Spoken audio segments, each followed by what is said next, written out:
The Aurora moved through space like a silver arrow cutting through darkness. Captain Daniel Cross stood at the bridge window, his hands clasped behind his back.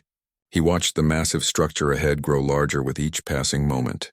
The Galactic Council headquarters looked like a mountain made of crystal and light, floating in the void between stars. Behind him, Lieutenant Maya Green checked the navigation systems one more time.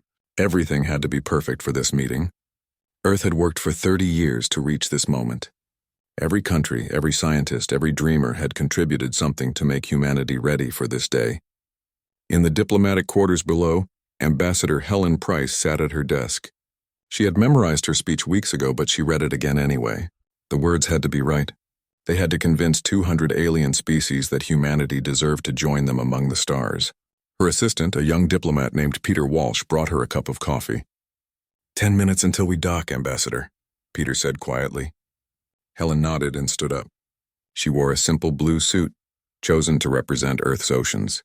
Around her neck hung a pendant made from metals donated by every nation on Earth. It was a symbol of unity, something she hoped would impress the council members. The docking procedure took exactly 7 minutes. The Aurora attached itself to one of the crystal spires, and airlocks hissed as they created a seal. Daniel led a small security team, though weapons were forbidden in the council chambers. Maya stayed behind to monitor the ship systems. The council chamber was bigger than any building Helen had ever seen. The ceiling stretched so high she couldn't see the top. Seats arranged in circular rows held representatives from species she had only seen in photographs. Some looked almost human. Others were so alien that Helen struggled to understand what she was looking at. A creature that seemed to be made of living metal guided them to the center of the chamber. This was the speaking floor, where species made their case for membership. Helen's heart pounded as she stepped onto the platform. Lights focused on her, and suddenly she felt very small. The chairman of the council was a Zelthian named Vexlar the 15th. He was tall and covered in dark green scales. His eyes were yellow and cold. He spoke in a language that Helen's translator device converted to English. The species from Earth may now present their petition for council membership. Helen began to speak. She told them about Earth's history, carefully avoiding the wars and conflicts. She spoke about art and music, about the pyramids and the space station. She showed them recordings of Earth's forests and oceans. She explained how humanity had finally united under one government to reach for the stars. For 3 hours, she answered questions. Some were simple, asking about Earth's technology or population. Others were harder, probing questions about human nature and intentions. Helen answered each one as honestly as she could. When she finished, Vexillar called for a vote. The process was done through some kind of telepathic link that Helen couldn't understand. Colored lights flickered around the chamber as species cast their decisions. It took less than 5 minutes. The result appeared on a holographic display that everyone could see. Red symbols dominated the screen. Helen didn't need a translator to understand what it meant. Humanity had been rejected. Vexillar stood and spoke in a voice that echoed through the vast chamber. The Council has reviewed Earth's petition and finds humanity unready for membership. Your species has a documented history of violence spanning thousands of years. You have fought wars over resources, beliefs, and territorial claims. Until you can demonstrate sustained peace among your own kind, you cannot be trusted among the galactic community. Helen felt her legs go weak, but she forced herself to stand straight. Vexillar wasn't finished. Furthermore, humanity is hereby restricted to your home star system. A barrier will be erected around Sol. Any human vessel that attempts to cross this barrier will be destroyed without warning.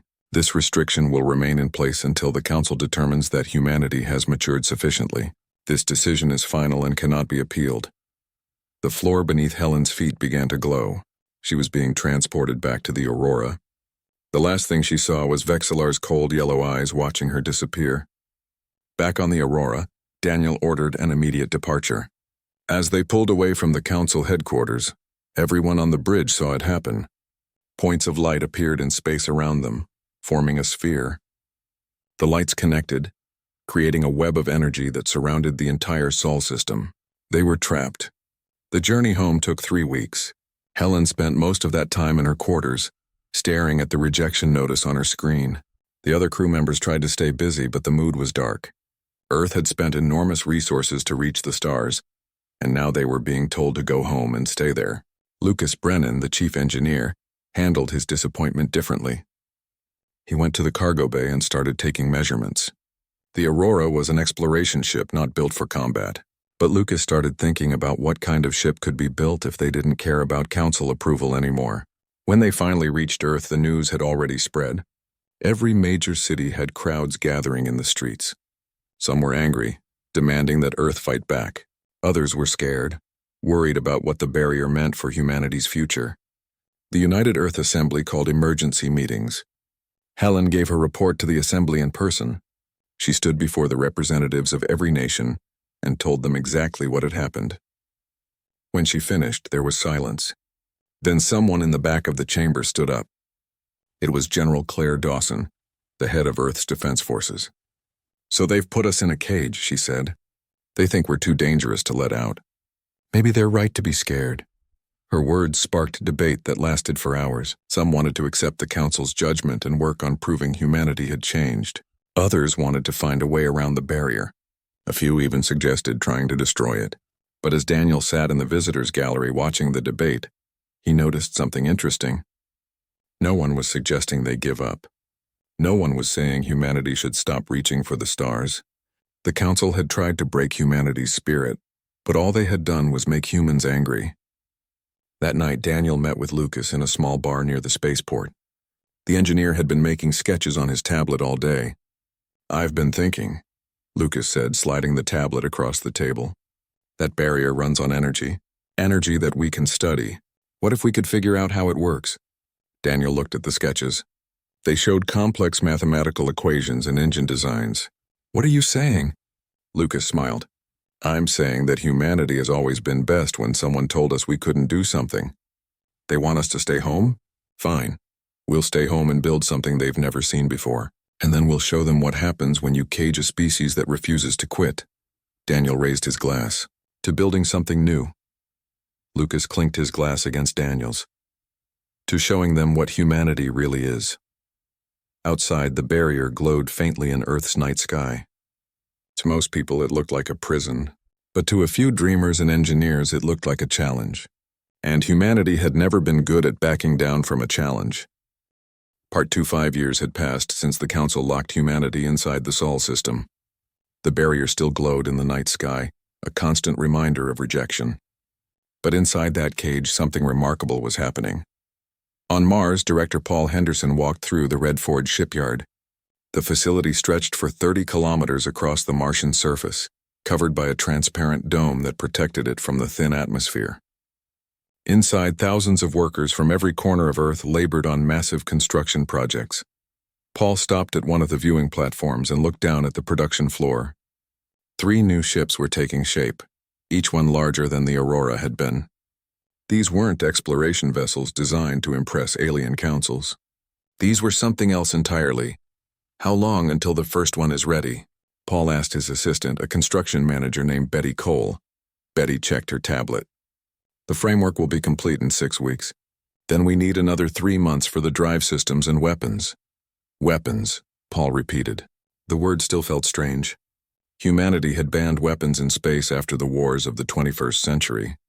But that was before the barrier. Before the Council decided humanity was too dangerous to trust but too weak to respect.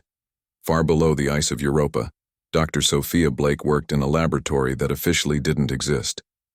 The facility had been built in secret, carved into the rock beneath the frozen ocean. Only a few hundred people knew it was there. Sophia stood in front of a massive window looking into a test chamber. Inside, a small experimental craft floated in zero gravity, held in place by magnetic fields. The ship was barely 10 meters long, just big enough for a pilot and basic life support. "Beginning test sequence," said her lead technician, a man named Carl Hughes. Numbers scrolled across the screens as the experimental engine powered up. Sophia had spent 3 years studying the barrier. The Council thought they had imprisoned humanity, but they had actually given her the perfect laboratory. The barrier's energy field could be measured, analyzed, and most importantly, understood. She had discovered something the Council probably didn't know. The barrier didn't just block physical objects. It bent space itself, creating a fold that nothing could cross. But if you understood how that fold worked, you could create your own folds. You could move through space in ways that didn't rely on the Council's technology. Drive active, Carl announced. Initiating fold sequence in 3, 2, 1. The small craft seemed to blur for a moment. Then it vanished. Screens showed it reappearing on the other side of the test chamber, exactly where Sophia had calculated it would be. The distance was tiny, barely 100 meters, but it proved the concept worked. Sophia allowed herself a small smile. Again, she said. This time, make it 1,000 meters. Back on Earth, Commander Jake Morrison was having the best day of his life. He sat in the cockpit of Pathfinder 1, a small fighter craft built specifically to test Dr. Blake's new engine design. The craft was sleek and fast, built in the asteroid belt where Council sensors couldn't detect it. Jake had been a test pilot before the barrier went up. He had flown everything from atmospheric fighters to orbital shuttles, but nothing had prepared him for this. Pathfinder 1, you are clear for test jump, came the voice of flight control in his helmet. Remember, this is just a short hop. 3 million kilometers out, 3 million back. Copy that, Control, Jake said, his hands steady on the controls. Engaging horizon drive in 3, 2, 1. He pressed the activation button. For a moment, Jake felt like the universe turned inside out. Colors that didn't exist swirled around him. Then everything snapped back to normal, and he was floating in space 3 million kilometers from where he had started. Holy hell, Jake breathed. The jump had taken less than a second. The Council's fastest ships needed hours to cover that distance. Pathfinder 1, confirm your position, Control said, excitement clear in the voice. Position confirmed, Jake replied. The drive works, Control. It really works. He engaged the drive again and jumped back to his starting point. The trip that should have taken hours was over in seconds. On Earth, General Claire Dawson stood before the United Earth Assembly once again. But this time she wasn't there to listen to debate. She was there to present a plan. The Council thinks we're locked in a cage, she began, her voice carrying to every representative in the chamber. They think we'll sit here quietly until we learn to behave. But I'm here to tell you that we've learned something else instead. She activated a holographic display showing the entire galaxy. Red dots marked Council territory, thousands of systems under their control. But scattered among them were other colors. Blue, green, yellow. Each one represented a species that the Council had rejected or ignored. We're not the first species the Council has turned away, Claire continued, and we won't be the last. There are dozens of civilizations out there that the Council considers unworthy, too violent, too strange, too different. They're alone, struggling, and probably feeling exactly like we do. She zoomed the display to show specific systems. The Rolithians, rejected 15 years ago for being silicon-based life. The Council said they were too alien. The Vorkish turned away for having a warrior culture. The Lumen refused membership because they don't have physical bodies. Each one has something to offer, and each one has been cast aside. A representative from the Asian territories raised his hand. What are you proposing, General? Claire smiled. I'm proposing we stop asking for permission to exist. The Council built a barrier to keep us in, but they can't watch us inside that barrier. We've built new engines that they don't know about. We've created technology they've never seen, and now I think it's time we reach out to every species the Council has rejected and offer them something better than membership. We offer them alliance. We offer them partnership. We offer them a place in something new. The chamber erupted in discussion. Some representatives loved the idea. Others thought it was too risky. But as the hours passed and the debate continued, a consensus began to form. Humanity would not wait for permission anymore. They would build their own network, their own community, their own place among the stars, and if the Council didn't like it, well, they should have thought about that before they tried to cage a species that refused to give up. The vote was called at midnight. The Dominion Initiative passed with 87% approval. 3 months later, Nicole Carter sat in the cockpit of a stealth scout ship called the Whisper. She was about to attempt something that would either make history or get her killed. She was going to cross the barrier. The crossing point had been chosen carefully. It was far from Earth, out past the orbit of Pluto, where the barrier was thinnest and Council patrols were rare. Dr. Blake had calculated that the horizon drive could punch through the barrier for just a moment, long enough for a small ship to slip through. All systems ready, Nicole reported to the hidden base on Pluto's moon. Beginning crossing sequence, she engaged the drive. The universe twisted. Alarms screamed as the ship's hull stressed under forces it wasn't designed to handle. For a terrifying moment, Nicole thought the ship would tear itself apart. Then she was through. The barrier was behind her and open space stretched ahead. Nicole checked her sensors. No council ships nearby, no alarms. She had made it. Whispered a base, she said quietly. I'm through. Beginning search pattern. Her mission was simple but crucial. Find the rejected species. Make contact. Offer them hope. And most importantly, come back alive. Nicole set course for the nearest system where rejected aliens were known to live. The Rolithians were supposed to be there, orbiting a red dwarf star that the Council considered worthless. It took her 2 days to reach the system. When she arrived, she found exactly what Earth's intelligence had predicted. A small colony of Rolithians struggling to survive on a barren world. Their ships were old and slow. Their technology was outdated. They had been abandoned by the galaxy. Nicole sent a simple message in the Rolithian language that Earth's computers had deciphered. We know what it's like to be rejected. We want to help. Can we talk? The response took 6 hours. When it came, it was cautious but curious. Who are you? Why should we trust you? Nicole smiled and began composing her reply. She told them about Earth, about the barrier, about the Dominion Initiative. She offered them trade, technology, and most importantly, friendship. The Rolithians agreed to meet. And as Nicole prepared for the first official contact between humanity's new dominion and an alien species, she felt something she hadn't felt since the Council's rejection. She felt hope. Back in Sol, ships continued to roll out of the shipyards. The Horizon Drive was installed in vessel after vessel. Training programs taught pilots how to use the new technology. Scientists from every nation collaborated on projects that pushed the boundaries of what humanity thought possible. The Council had tried to stop humanity's expansion into the galaxy. But all they had really done was give humanity time to prepare, time to build, time to find allies, and time to become something the galaxy had never seen before.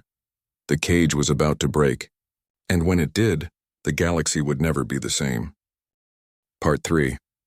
3 years after Nicole Carter made first contact with the Rolithians, the Dominion had grown beyond anyone's wildest predictions. Captain Ryan Foster stood on the bridge of the Independence, a massive stealth carrier that served as the mobile headquarters for the Alliance. The Independence was nothing like the old exploration ships. It was over 1 kilometer long, equipped with enough firepower to take on a small fleet, and invisible to almost every sensor system the Council used. Right now it floated in empty space between stars, hosting representatives from 17 different species. Ryan walked through the ship's conference center, where aliens of every description mingled and talked. The Rolithians were there, their crystalline bodies reflecting the ship's lights in rainbow patterns. The Vorkesh, tall warriors covered in armor-like skin, discussed tactics with human military officers. The Lumen, beings of pure energy contained in special pods, communicated through translated thoughts that appeared on nearby screens. Each species had brought something valuable to the Dominion. The Rolithians shared their knowledge of advanced energy systems, allowing human engineers to build more efficient power plants. The Vorkesh taught military strategies that made human tactics look simple by comparison. The Lumen understood quantum mechanics in ways that human scientists were still struggling to comprehend, but the operation had to stay hidden. The Council still believed humanity was locked behind the barrier, slowly learning their lesson. They had no idea that human ships now traveled freely through Council space, recruiting new members and building a network that spanned dozens of systems. Lieutenant Amy Price worked in a small office deep inside Earth's intelligence headquarters. She was Helen Price's granddaughter, and she had inherited her grandmother's dedication to humanity's place among the stars. But unlike her grandmother, Amy's work was done in shadows. Her screens showed a map of the galaxy with hundreds of colored markers. Each one represented a species, a faction, or an individual who might be useful to the Dominion. Some were potential allies. Others were informants inside the Council itself. Amy's latest report made her nervous. A Council patrol had detected unusual energy readings near the barrier. They were investigating, asking questions, getting curious. The Dominion had been lucky so far, but luck didn't last forever. She drafted a message to Ryan Foster on the Independence, warning him to increase security measures. Then she turned her attention to a new opportunity. A species called the Drexians had sent a message through back channels. They wanted to meet with Dominion representatives. The problem was location. The Drexian homeworld was deep inside Council space, surrounded by patrol routes and monitoring stations. Any contact would be extremely risky. Commander Greg Sullivan received the mission assignment while docking at a hidden Dominion base in the Kuiper Belt. He read through the briefing twice, then called his team together. "We're going into Council space," he announced to his crew. "Deep into it. The target is a species called the Drexians. Intelligence says they want to join us, but we need to make contact first." His pilot, a woman named Julia Kent, studied the navigation charts. "That's a long way through enemy territory, Commander. We'd need to make at least 50 microjumps to avoid detection." "Then we make 50 jumps," Greg said simply. "The Drexians were rejected by the Council 10 years ago. If they're willing to risk contact with us, we owe them a chance." The mission launched 3 days later. Greg's ship, a small stealth corvette called the Shadow, used the Horizon Drive to make tiny jumps through Council space. Each jump lasted less than a second and moved them only a few million kilometers. To Council sensors, they would look like random energy fluctuations if they showed up at all. It took them 2 weeks to reach the Drexian system. The planet itself was beautiful, covered in vast forests that weren't made of trees but of massive fungal structures that grew hundreds of meters tall. The Drexians themselves were even stranger than the briefing had suggested. When Greg met their representatives, he struggled to understand what he was looking at. Each Drexian appeared to be a single being, but closer inspection revealed the truth. They were colony organisms, thousands of smaller creatures working together in perfect harmony to form a larger whole. The negotiations took place in a clearing among the fungal forests. Greg sat across from a Drexian leader who called itself Harmony of Many Voices. "The Council rejected us because they found our nature disturbing," Harmony said through a translation device. "They said we were not truly individuals and therefore could not be trusted to make independent decisions." Greg shook his head. "That's ridiculous. From what I've seen, your people work together better than most species work alone." "You are kind to say so," Harmony replied. "But we understand fear of the different. It is why we are cautious about your offer. The Council has great power. Joining your dominion could bring their anger upon us." "The Council is already angry at us," Greg said honestly. "They locked us behind a barrier and told us we weren't good enough for them. But we didn't let that stop us. We built something new, something better, and we're offering you a chance to be part of it." The negotiations continued for 3 weeks. Greg and his team lived in a shelter the Drexians built for them, eating strange foods and learning about a culture that was completely alien, yet somehow familiar. Slowly, trust began to form. The breakthrough came when Greg shared something personal. He told them about his daughter back on Earth, how she had been born with a rare genetic condition that made her different from other children. How some people had treated her badly because of it. How he had learned that different didn't mean wrong, it just meant different. Harmony of Many Voices seemed to understand. "Your offspring faced rejection like our species. Yet you protected her. You valued her difference." "Of course," Greg said. "She's my daughter. Her difference makes her special." After that conversation, the Drexians agreed to join the Dominion. They offered access to their biological computing technology, systems that grew rather than being built. In return, they asked only for protection and trade. While Greg was negotiating with the Drexians, Admiral Kevin Rhodes was overseeing the construction of the Dominion's first true battle fleet. The ships were being built in hidden shipyards scattered across the outer Sol system, far from where Council sensors could detect them. Kevin walked through the main assembly bay of the largest shipyard, located inside a hollowed-out asteroid. The ship taking shape before him was called Earth's Pride, and it was magnificent. The design incorporated technology from every Dominion species. Ralithian energy shields that could absorb enormous amounts of damage, Forkesh weapon systems that could strike targets across millions of kilometers, human horizon drives that made the ship faster than anything the Council had, and holding it all together was Drexian biological computing that made the ship almost alive. "How long until she's ready?" Kevin asked the chief engineer, a veteran named Linda West. 6 months for full completion," Linda replied. "But she could fight in 3 if we had to." Kevin hoped it wouldn't come to that. The longer the Dominion remained hidden, the stronger they could become. But he knew that discovery was inevitable. The Council would learn the truth eventually, and when they did, they would respond with force. That's why he was building a fleet, 50 ships like Earth's Pride, each one capable of facing down Council cruisers. It wouldn't be enough to conquer the galaxy, but it would be enough to defend the Dominion's right to exist. The real revolution was happening in the communication networks. Dr. Laura Chen had developed a system using quantum entanglement that allowed instant communication across any distance. Every Dominion world was now connected in real time. Laura sat in her laboratory on Europa, testing the latest improvements to the network. She could send a message to the Independents, currently 20 light-years away, and receive a response instantly. The Council's communication systems relied on relay stations and took hours or days to transmit messages. The Dominion could coordinate fleet movements in real time, giving them an enormous tactical advantage. But the network did more than just carry military communications. It connected scientists, artists, traders, and ordinary citizens across dozens of worlds. A Ralithian child could attend a virtual classroom with human students. A Vorkesh warrior could share battle poetry with Drexian philosophers. The Dominion wasn't just a military alliance. It was becoming a true community.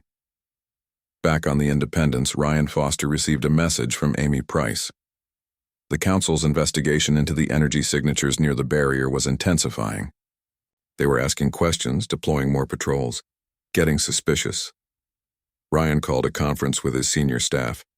They gathered in the ship's war room, a circular chamber dominated by a holographic display of the galaxy. "We all knew this day would come," Ryan said. "The Council is getting close to the truth. We need to decide how to handle it." His tactical officer, a former Council pilot named Thex-9, who had defected to the Dominion, spoke up. "If they discover us before we're ready, they will act. The Council does not tolerate threats to their authority." "Then we need to be ready," Ryan said. "Linda tells me Earth's Pride can be combat ready in 3 months if we push it. The rest of the fleet needs 6. Can we stay hidden that long?" Part 4 Commander Lisa Ward stood in the debriefing room aboard the Independence, facing the Zelthian officer who had just defected from the Council. His name was Thex-9 and he looked terrified. "Tell us everything," Lisa said, keeping her voice calm despite the fear churning in her stomach. From the beginning, Thex-9's scales were pale, almost gray instead of the healthy green they should have been. "I have been monitoring Council intelligence for 2 years. My assignment was to track unusual energy patterns in restricted zones. 4 months ago, we detected anomalies near the Sol barrier, ships that appeared and disappeared, energy signatures that matched no known technology." He pulled up files on the display screen. Lisa saw patrol reports, sensor logs, and classified memos. Her heart sank as she realized how much the Council knew. Chairman Vexlar ordered complete surveillance of the barrier. Thex-9 continued. "We tracked ships leaving Sol system. We identified contact with rejected species. We documented everything. The chairman presented his findings to the full Council 3 weeks ago." "What was their response?" Lisa asked, though she already knew the answer wouldn't be good. "They voted to eliminate the threat," Thex-9 said quietly. "Not just humanity. Every species that has joined your Dominion.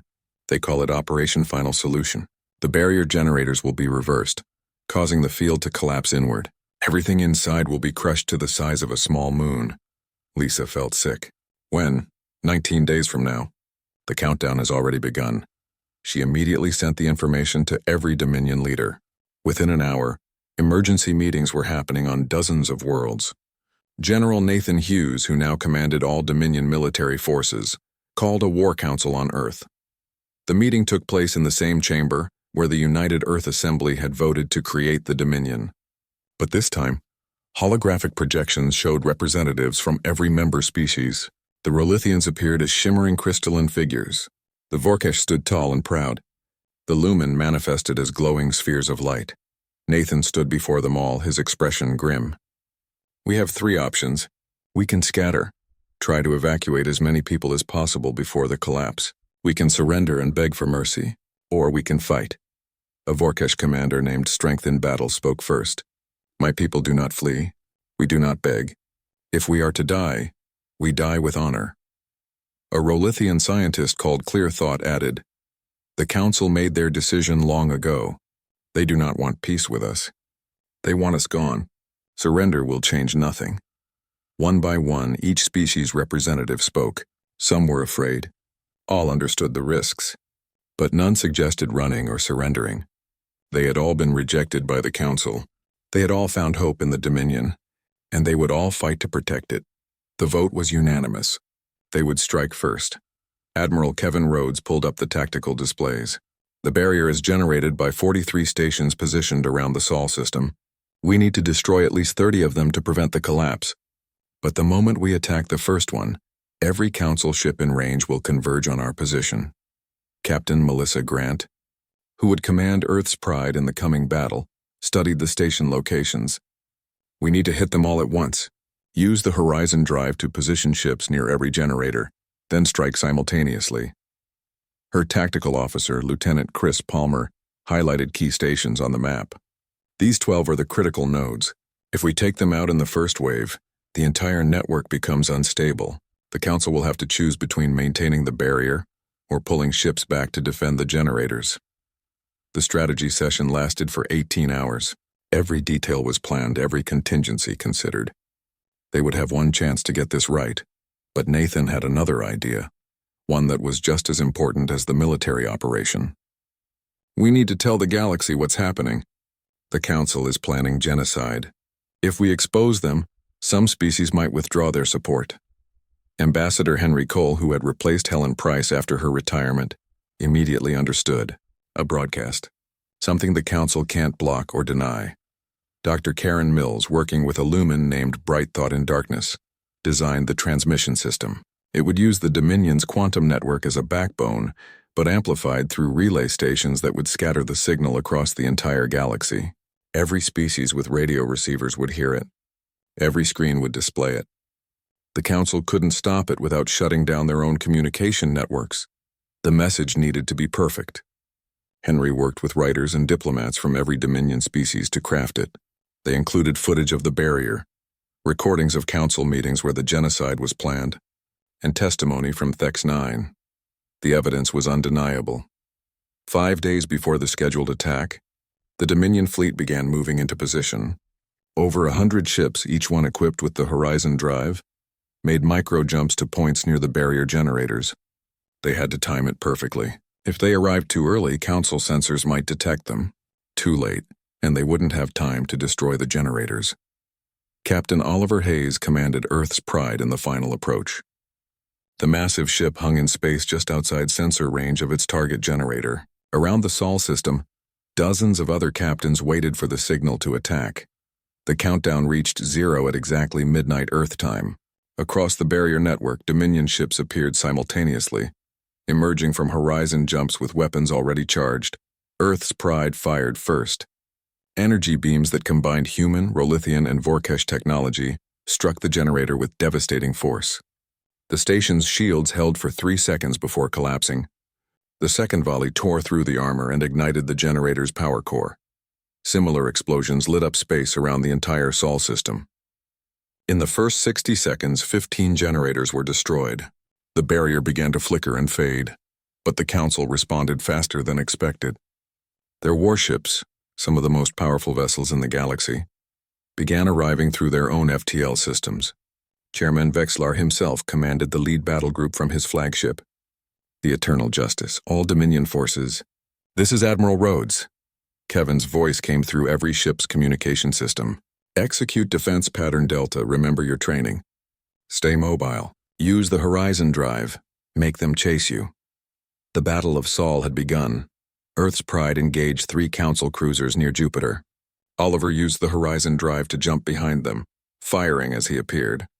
The Council ships were powerful but slow. By the time they turned to face him, he was gone, jumping to a new position and firing again. Near Saturn, a squadron of Vorkesh warships faced off against a Council destroyer fleet. The Vorkesh fought with a ferocity that shocked the Council forces. Their ships were smaller but faster, and their tactics were aggressive to the point of recklessness. The Rolithian vessels used a different approach. Their ships could absorb enormous amounts of energy, acting as shields for smaller Dominion craft. Council weapons that should have destroyed them in one hit barely scratched their crystalline hulls. The Lumen contributed in ways the Council had never imagined. Being energy beings, they could interact with ship systems directly. Council vessels suddenly found their targeting computers malfunctioning, their shields flickering, their engines cutting out at critical moments. but the Council had numbers on their side. For every Council ship the Dominion destroyed, 2 more arrived. The battle raged for hours, spreading across the entire Sol system. Then Henry Cole's broadcast went live. On thousands of worlds across the galaxy, screens suddenly displayed images of the Council planning humanity's destruction. Chairman Vexler's voice, recorded in secret meetings, talked about the need to eliminate the Dominion threat permanently. The evidence was clear and damning. The effect was immediate. 3 Council member species withdrew their fleets in protest. They broadcast messages denouncing the planned genocide. 5 more demanded an immediate ceasefire and investigation. The Quilori, a peaceful trading empire that had always maintained neutrality, made an unprecedented move. They sent their entire fleet to interpose themselves between the combatants, declaring that they would protect both sides until the truth could be established. Chairman Vexlar found himself isolated.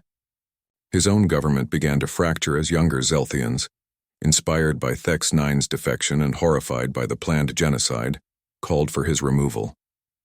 The Council member species who had supported him began to distance themselves. On the 4th day of battle, a message came through on all frequencies. It was from the Council's vice-chairman, a Quilori diplomat named Peaceseeker. "This is Vice-Chairman Peaceseeker to all forces. A ceasefire has been declared.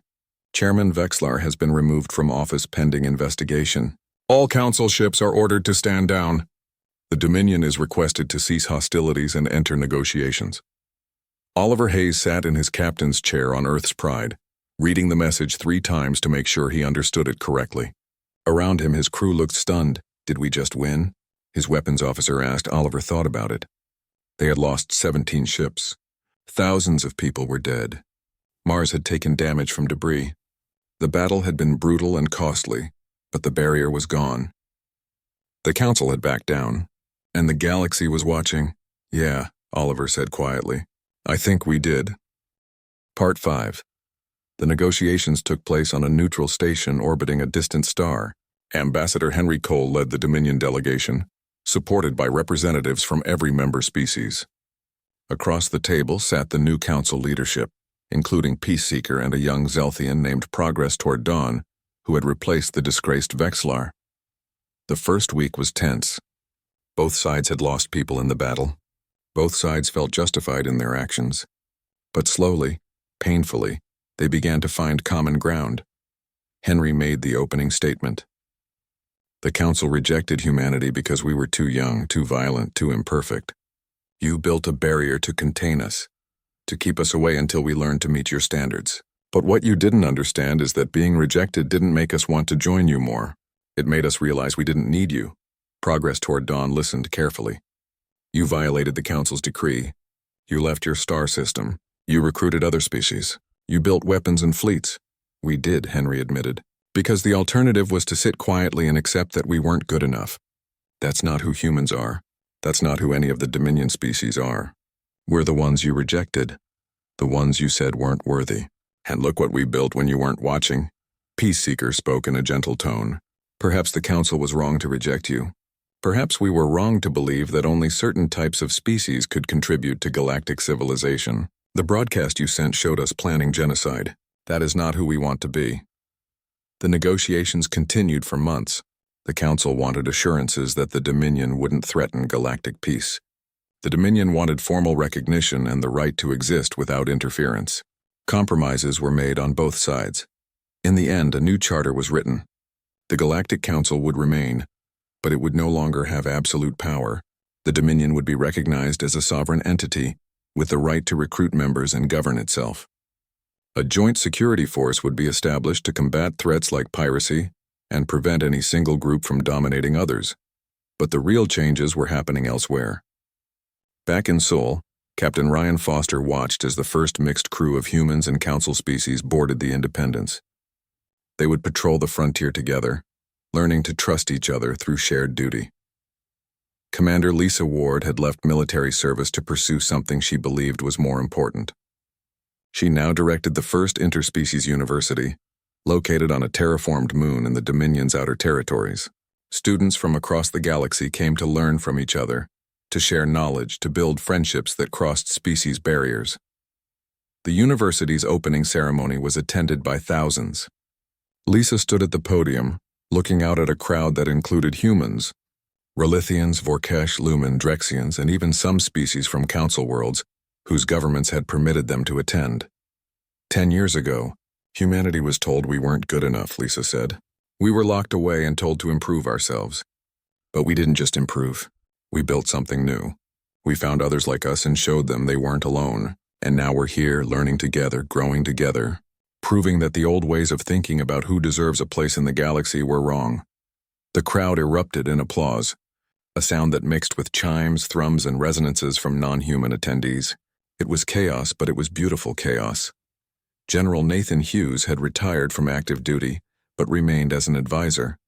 He spent his days teaching at military academies, sharing lessons learned from the Battle of Sol.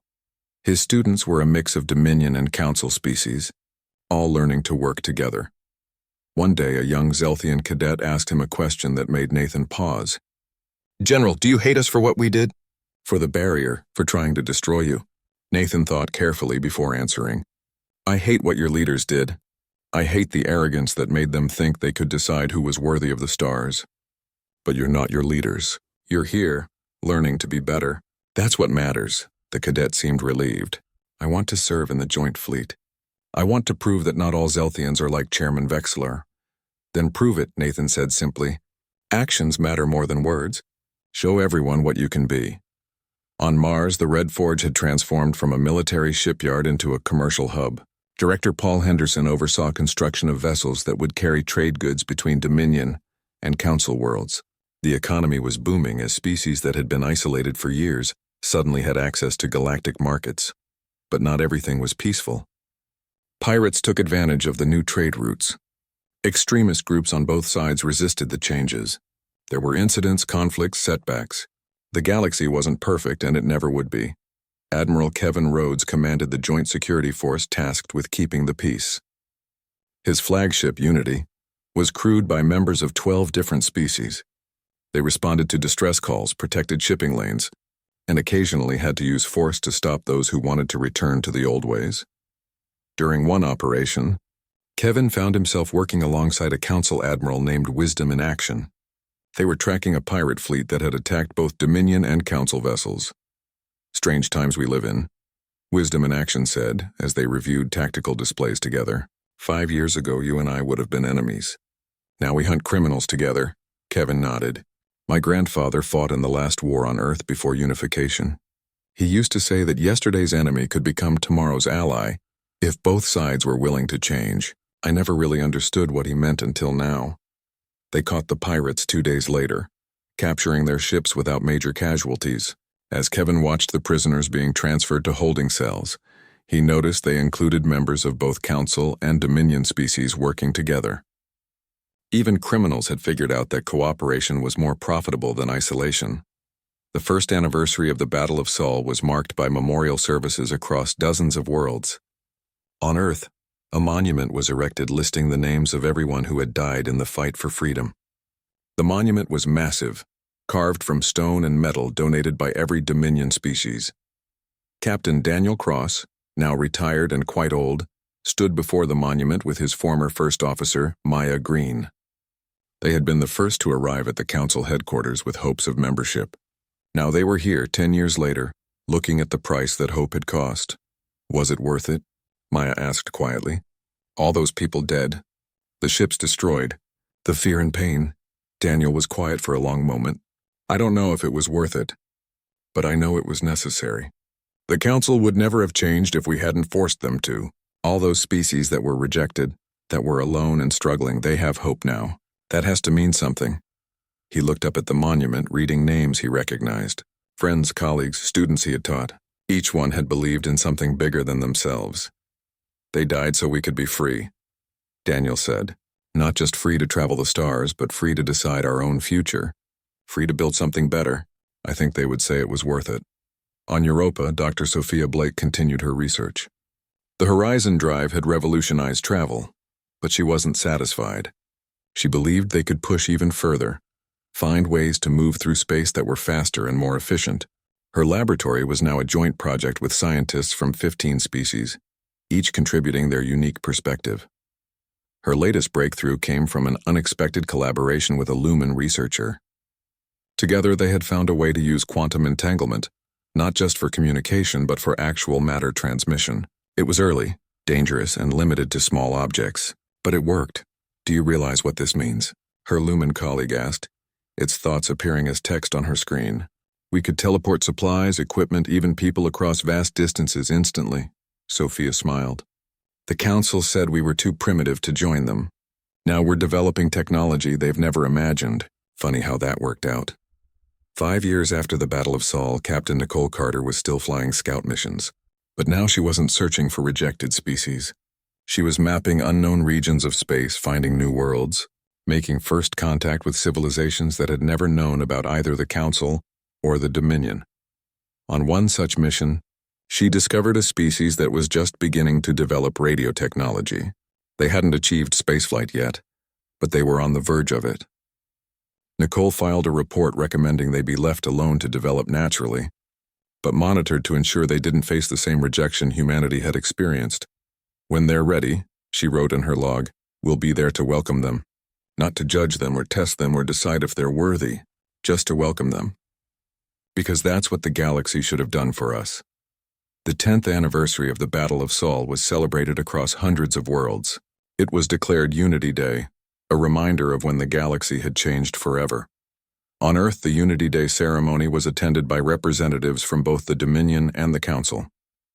The event was held at the site where Ambassador Helen Price had received the rejection letter so many years before.